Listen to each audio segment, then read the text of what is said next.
আমার সকল প্রিয় ছাত্রছাত্রীকে জানাই আমার চ্যানেলের তরফ থেকে স্বাগতম। তো স্টুডেন্ট, আজকে আমি আলোচনা করছি তোমরা যারা রয়েছো ফিফথ সেমিস্টারের স্টুডেন্ট, ঠিক আছে?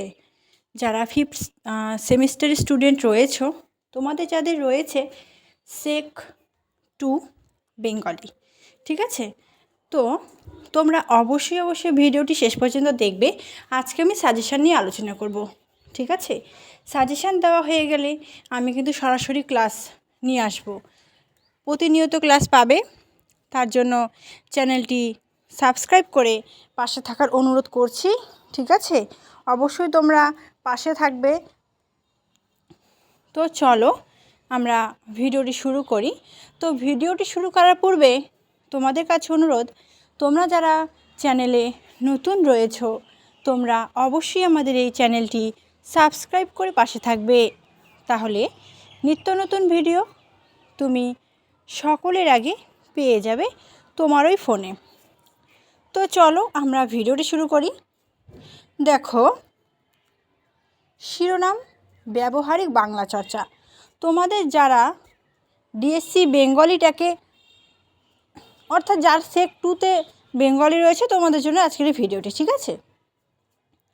দেখো, প্রথমে যে টপিকটা তোমাদের পড়তে হবে, শিরোনামটা তো বললাম ব্যবহারিক বাংলা চর্চা।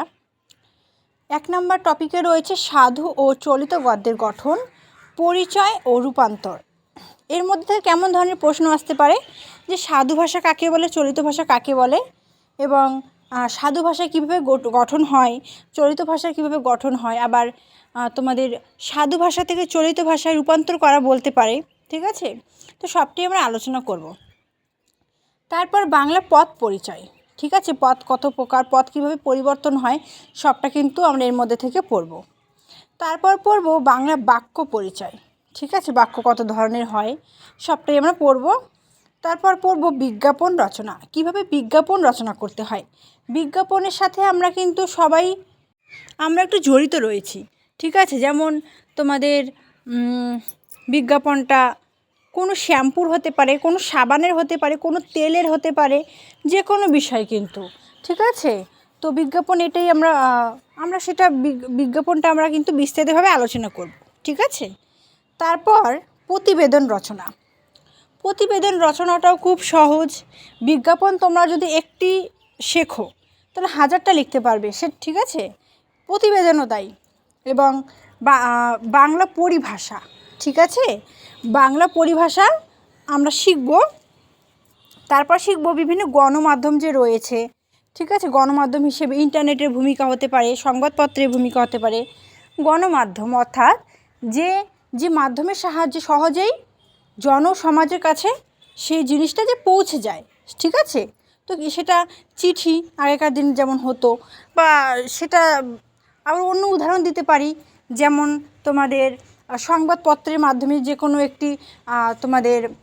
কোনো একটি বার্তা কিন্তু সকলের মধ্যে কিন্তু খুব সহজে ছড়িয়ে পড়ে, ঠিক আছে? তো এই বিষয়গুলি আমরা খুব ভালো করে পড়ব, ডিটেলসে আলোচনা করব। সর্বদা আমরা পাশে রয়েছি তোমাদের, ঠিক আছে? তোমরা অবশ্যই আমাদের সাপোর্ট করবে, তাহলে আমরা এগিয়ে যেতে পারবো, ঠিক আছে? এবং এই চ্যানেলটি আস্তে আস্তে খুব বড় হচ্ছে।